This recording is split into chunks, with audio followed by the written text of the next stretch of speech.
At least Carly. Yeah, Carly's here. Yeah. Two of them are in Little Rock. Yep. All right, we are in Colossians chapter 1. Colossians chapter 1, and wouldn't you know it, we are starting on verse 4. So we are just flying through the book of Colossians, just at ultrasonic speed. Colossians chapter 1, and beginning verse 4. I would really like to get through verse 8, and that will kind of wrap up this second little section of chapter 1. We've looked at the introduction, verses 1 and 2. Last week we started Paul's thanks, starting in verse 3, and Paul will be giving thanks from verse 3 all the way to verse 8. So it would be really cool if we got through verses 4 through 8. Really cool. So let's start in verse 4. Paul writes, "Since we have heard," we're giving thanks to our God and Father Jesus Christ, our God, the Father, and Jesus Christ. And here's why we're giving thanks. Since we heard of your faith in Jesus Christ and of your love for all the saints. Nothing happens in a bubble. If you are a faithful individual, people will hear about it. All right? If you are not a faithful individual, people will hear about it as well. And if you are faithful as a congregation, people will hear about it. And if you are faithful not as a congregation, if you're unfaithful as a congregation, people will hear about it. Right? Think about what Billy Bland said. I've been thinking about this since he was here last week. What he said at the beginning of his last sermon was about us. These people come early and they stay late. All right, what was Billy Bland doing after just being around us for 3 days? He was assessing us. He was figuring out where we're at and how we had rapport with one another and figuring out where we stood on things, right? You'll hear about this in announcements tonight. We are helping Scott Kane go on a mission trip in the fall, right? You know, Scott Kane is going to be thinking about us, right? People think about the congregation. People think about individuals. You have a reputation. We have a reputation as Lost and Road. Nothing happens in a bubble. Well, just like nothing happens in a bubble in the 21st century, guess what? Nothing happened in a bubble in the first century. Right? The Church of Colossae, even though they lacked the internet, the Church of Colossai's reputation was known throughout the brotherhood. Maybe not every congregation knew about the Colossae Church of Christ, but some of them did. And for our attention this evening and for their attention, who knew about the Colossae Church of Christ? That was really important. Paul. Paul knew about the Colossae Church of Christ, and that's why he's writing this letter. And the Holy Spirit knew about the Colossae Church of Christ. Nothing happens in a bubble. What we do, what we say, what we think is known and observable by all people. Right? So, as Christians, we need to realize that. And we need to do what is right so that we're presenting the Lord correctly. What does Jesus say in Matthew 5 and verse 16? Let your light so shine before men that they may see your good works and glorify your Father which is in heaven. You know what Jesus does not say there? He does not say shine your lights before men. What's the difference between letting your light shine and shining your light? Intention, right? Passiveness, right? Letting your light shine is passive. Shining your light is like taking a flashlight and say, "Do you see my light shining?" Shining it right in their eyes. That's not what the Lord wants. He doesn't want you to shine your lights. He doesn't want you to do it for the show. He doesn't want you to have the spotlight centered on you. He wants you to let your light shine. He wants you to passively let people see what you're doing. He wants you to do that for a very particular reason. What does Jesus say there in Matthew 5 verse 16? Why do you need to let your light shine? To glorify whom? Father in heaven. To glorify your Father in heaven. Right? So that means that we have to focus on what's inside. We have to focus on our character and our hearts and our intentions so that we can passively let our light shine, so that knowing that we're not living in a bubble and that people are watching us, we're sending the right message. Right?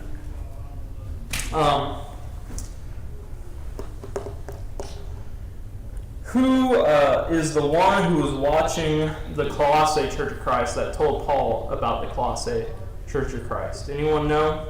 It's right here in Colossians 1, so you can look at your book if you want to. Timothy? Not Timothy. But he is in Colossians chapter 1.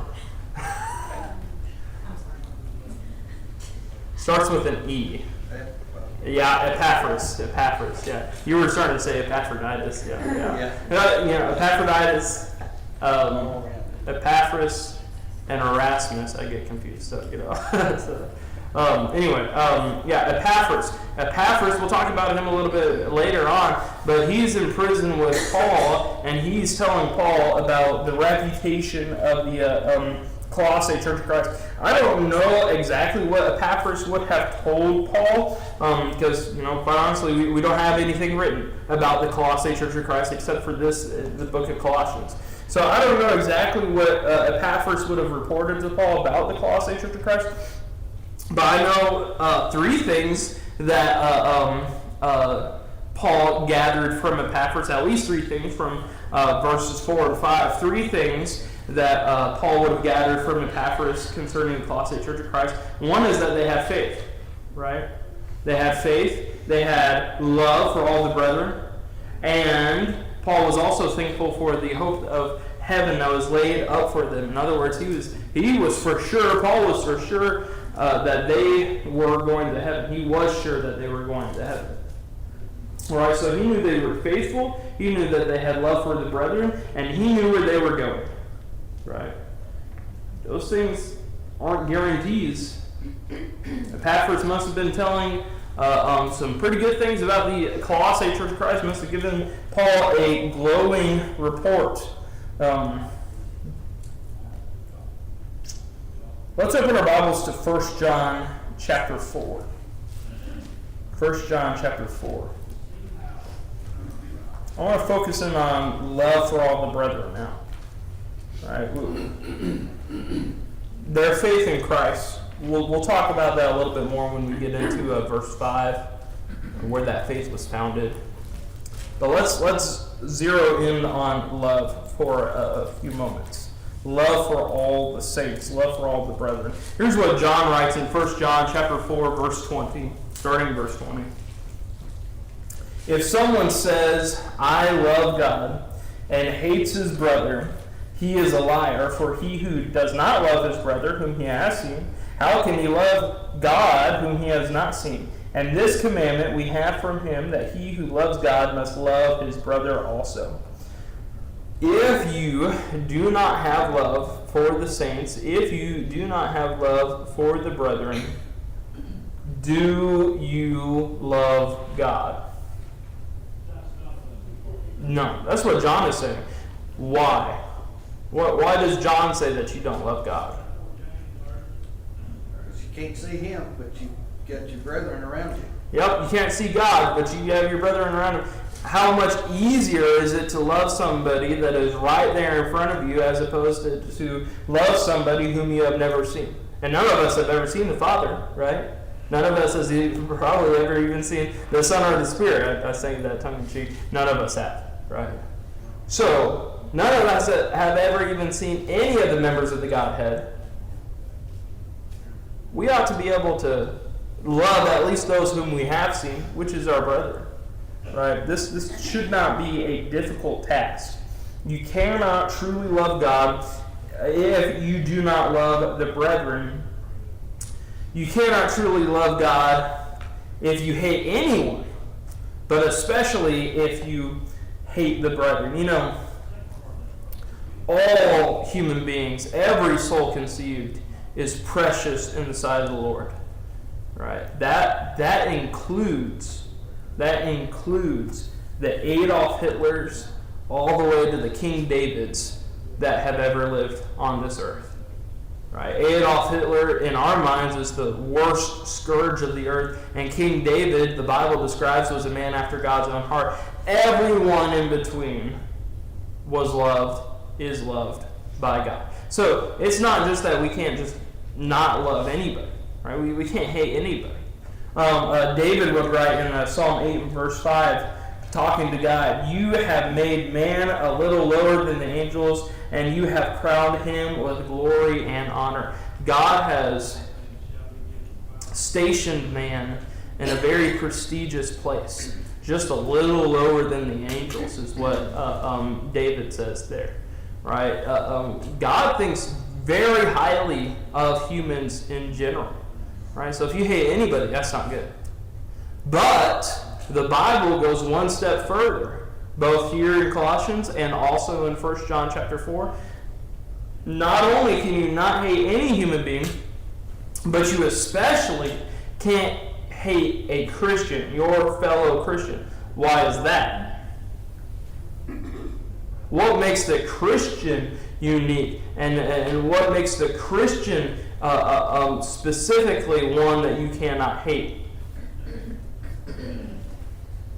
Let me share with you an illustration that I heard at Polishing the Pulpit this year. Some of you probably recognize the name Dan Winkler. Dan Winkler was preaching a sermon on redemption.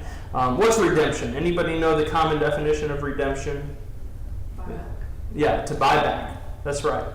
And so he's preaching this sermon on redemption, and when he gets to the conclusion, after he spent 40 minutes talking about redemption, he gives this illustration.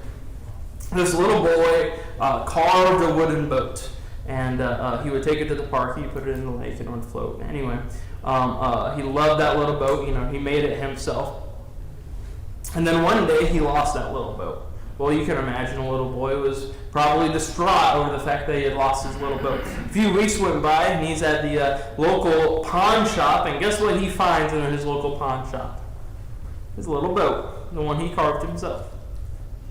Now, some might look at that little wooden boat that he carved himself and go up to the pawn shop owner and say, "This is my boat. I carved this myself. You ought to give it back to me for free." But not this little boy. You know what this little boy did? This little boy scrounged around the few cents that it cost to buy this boat back, and he went and he bought it back.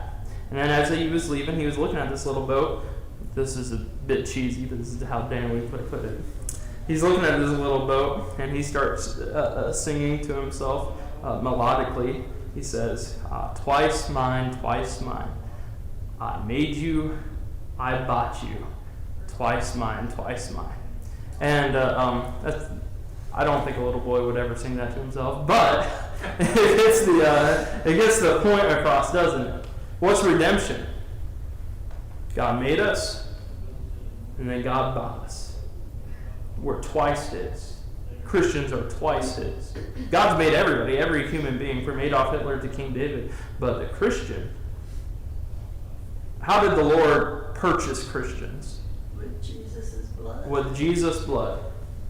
With Jesus' blood. Acts chapter 20, that's what Paul said. He purchased the church with His own blood. That's a high price. You think the Lord values His church? You think the Lord values Christians? And so what do you think the Lord thinks of those who hate Christians? And especially a Christian who hates his own brethren. What do you think the Lord thinks of him?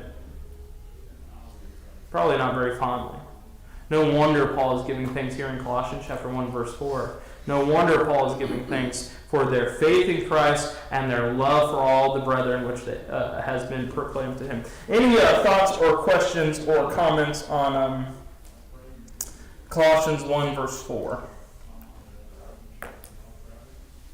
One more verse before we go on to verse 5. I forgot to read this. 1 Peter 1, verses 18 and 19, talking about what we were purchased with. Peter says, knowing, 1 Peter 1:18, knowing that you were not redeemed with corruptible things like silver or gold from your aimless conduct received by tradition from your fathers, but with the precious blood of Christ as of a lamb without blemish and without spot. We were not redeemed, we were not bought back by corruptible things like silver and gold, by things that are going to perish, by things that are not everlasting, but we were purchased with the precious blood of Christ. The Lord thinks awfully high about Christians, and we ought to equally hold Christians in high esteem. Okay, any thoughts on verse 4? Okay, on to verse 5.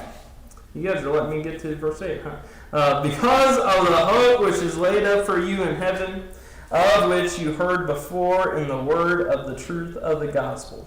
Paul, again, here is right in the middle of giving thanks, and he is saying that he is thankful for three things. He's thankful for their faith, he's thankful for their love, he's thankful for their hope that is laid up in heaven.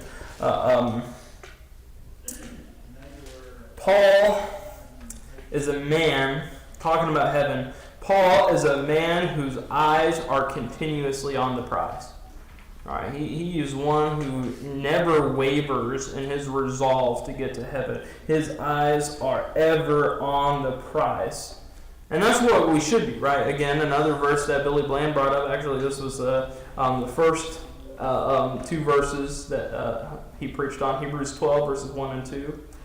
Wherefore, seeing we are compassed about with so great a cloud of witnesses, let us lay aside every weight and the sin that doth so easily beset us, and let us run with patience the race that is set before us, looking unto Jesus, the author and finisher of our faith. We ought to be looking unto Jesus, dumping all the distractions that we can, focusing only on Christ, focusing on the prize ahead. That was what Paul was all about. His eyes were ever on the prize. That being said, however, he also had some secondary goals. Really, one secondary goal. There was one thing that he held in second place above everything else. His first goal in life was for himself to get to heaven. And what can you imagine his second goal in life was? Everybody Take as many people with him. Take as many other people that he could with him. Let's open our Bibles to 2 Corinthians 11. 2 Corinthians 11. We're going to begin in verse 23 here. Paul himself is writing to the Corinthians, talking to them about his aim in life. He really doesn't like to talk about this. He doesn't like opening himself as much as he's going to in 2 Corinthians 11. He's going to say that. The way he's going to phrase it is, he says something like, I hate to boast, but you know what? If you want me to boast, I'm going to boast. And so he's going to end up boasting. See, the whole book of 2 Corinthians is about the Corinthians challenging his apostleship. There were false apostles who had come and infiltrated the Corinth Church of Christ between 1 Corinthians and 2 Corinthians. And now he's having to defend himself. These false apostles have said, Paul is not a real apostle. He's fake. He's not real. He wasn't even with Jesus when he was alive. And so now Paul is having to write the book of 2 Corinthians to deal with that issue. Now in 2 Corinthians 11, beginning in verse 23, he's going to show some of his credentials, if you will. This is, if you want to think of it this way, this is his resume. 2 Corinthians 11, verse 23. Are they, those false apostles, are they ministers of Christ? I speak as a fool. I am more. And labors more abundant, this is what I do, and labors more abundant, and stripes above measure, and prisons more frequently, and deaths often. From the Jews 5 times I received 40 stripes minus 1. 3 times I was beaten with rods. Once I was stoned. 3 times I was shipwrecked. A night and a day I have been in the deep. That is, he was in the middle of the ocean. That's what that phrase deep is referencing. For a night and a day he was stranded in the middle of the ocean. In journeys often, in perils of waters, in perils of robbers, in perils of my own countrymen, in perils of the Gentiles, in perils in the city, in perils in the wilderness, in perils in the sea, in perils among false brethren, in weariness and toil, in sleeplessness often. He didn't sleep a lot of nights because of how much he was working, in hunger and thirst, in fasting often, in cold and nakedness. Besides the other things, notice what he ends the list on.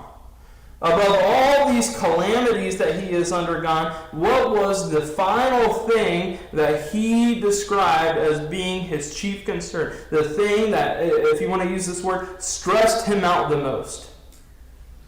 You're in the church. He says, besides the other things, what comes upon me daily, my deep concern for all the churches. Above all these terrible things that Paul had suffered, being an apostle, being a narrow-minded Christian, as in a focused Christian, The thing that bothered him the most every day was his deep concern for all the churches. And you know what? I believe him wholeheartedly because of how he starts off every book, what he includes in every book, which is, I've been praying for you.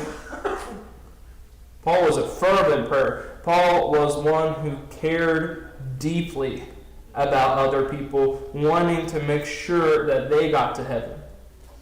Now, that's what Paul wrote to the Corinthians. Let's see what Paul wrote to the Philippians. This one's a little bit more mild. Again, 2 Corinthians 11, he says it a couple of times. I really don't want to talk about this, but if you really need me to talk about it, I will. Well, in Philippians, he's a little bit more mild. He doesn't share the details of it as much. Philippians chapter 1, beginning in verse 21.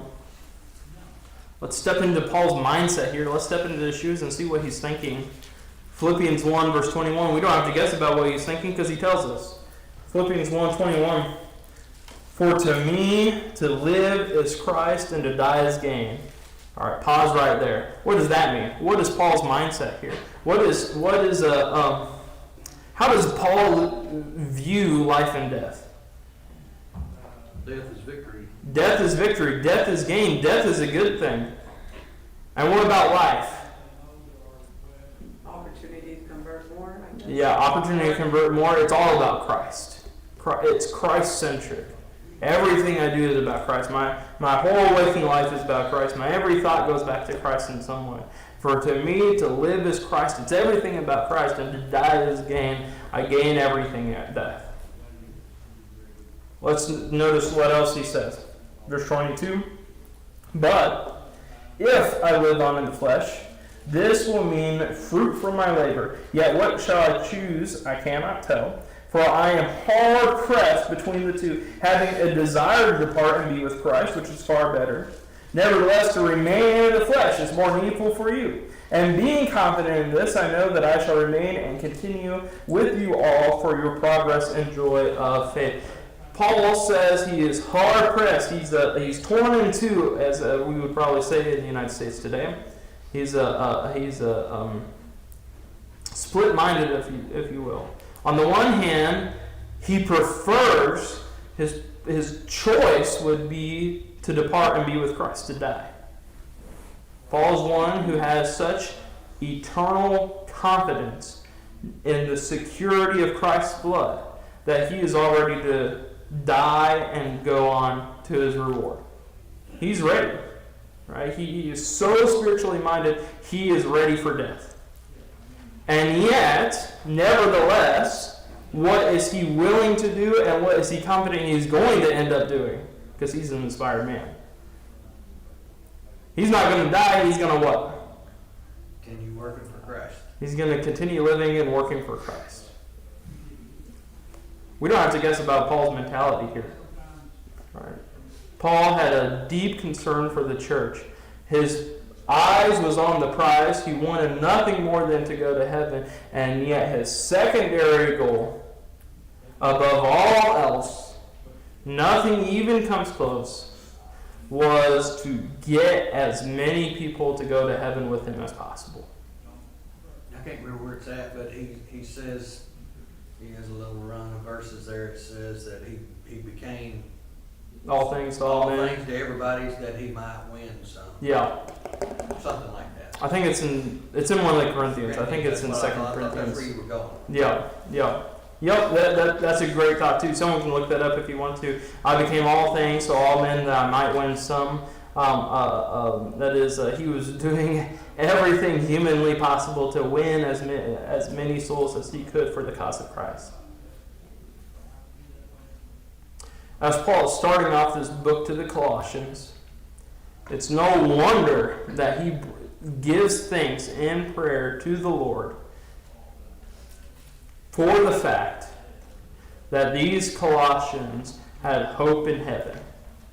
You see, not every congregation has that hope in heaven, and what I mean by that is that there are some times where a good portion of a congregation is so sick with sin that he can't say, "Oh, I'm glad to hear you're all going to heaven."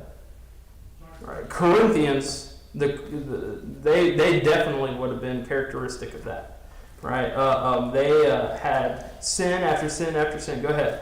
1 Corinthians 9:22. Read it. To the weak I became weak, that I might win the weak. I have become all things to all people, that by all means I might save some. I'm in the ESV. Yeah, 1 Corinthians 9:22. Yeah,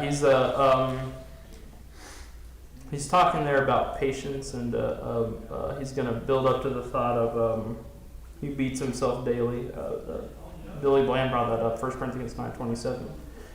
Anyway, yeah, patience, with the emphasis on enduring, with the emphasis on focus, right?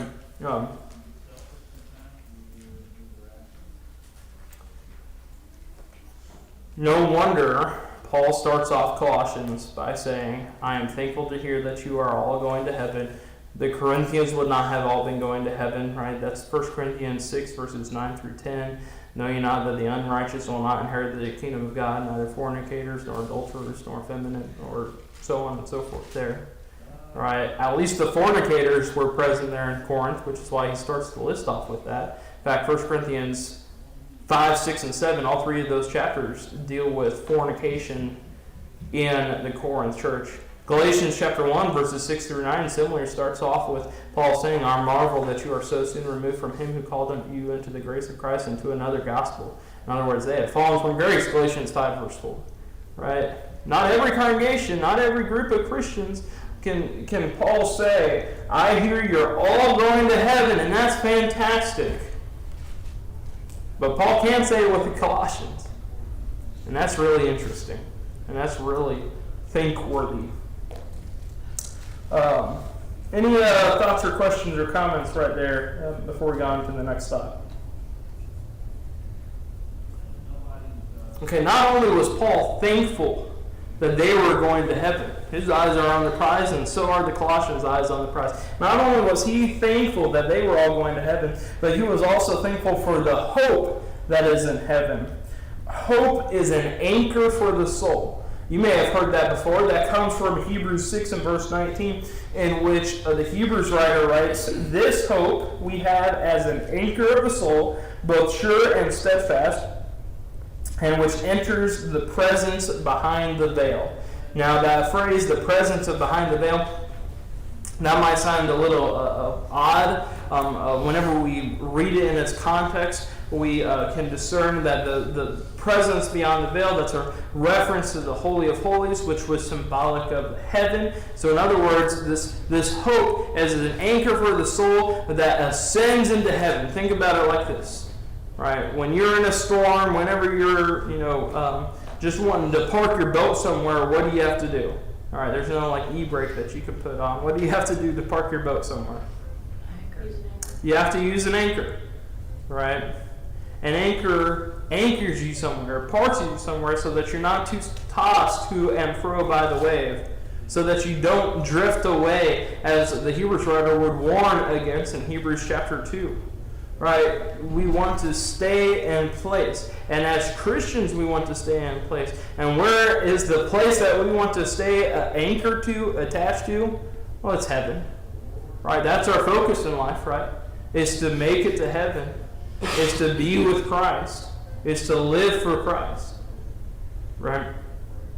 And so just as a physical anchor is dropped and descends unseen below the water, this spiritual anchor, which is called hope, is dropped and it ascends up into heaven. We can't see where it goes, but we know it's there. And it keeps us tethered to heaven throughout all the storms of life. It keeps us tethered to heaven so that we don't lose our focus on heaven. Right? That's what hope does. Hope helps us to stay attached to that which we cannot see. Right? Here's what Paul would write to the Romans about hope. Romans chapter 8, beginning in verse 24. Romans 8 and verse 24. For we were saved in this hope, but hope that is seen is not hope. For why does one still hope for what he sees? But if we hope for what we do not see, we eagerly wait for it with perseverance. when we can't see the hope, that's when we really hope. Right? You don't have to hope that you're going to get $1 million whenever you go to the ATM and, there it reads $1 million. Right? You don't have to hope for that. Right? But you know what? If you don't have $1 million and you kind of want it, then you hope for it. One more thing about hope in general. What's the common definition for biblical hope? Anybody know? It's two things. Something you expect.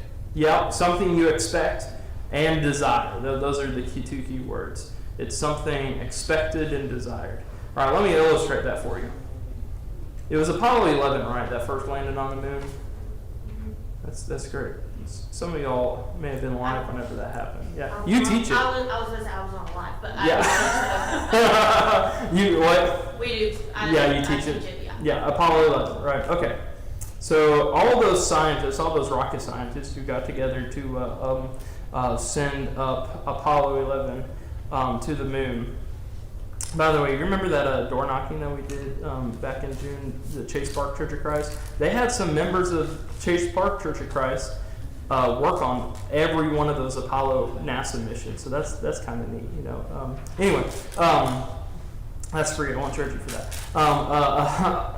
All those rocket scientists who worked on the Apollo 11 mission, right? They hoped that Apollo 11 would reach the moon, land on the moon, and return from the moon safe and sound. They hoped for it. Now, they didn't just desire it, did they? You know, sometimes when we say, I hope to get $1 million, what we mean is, that'd be kind of nice to get $1 million. We just kind of want it, right? They didn't just want it. What did they do to ensure that Apollo 11 rocket landed on the moon and returned from the moon safe and sound? What did they do to hope for that? The rocket scientists, they did science. They did super complicated calculations. They worked on it. They researched it. That's hope. Hope is desire plus expectation, and expectation comes from research. It comes from study.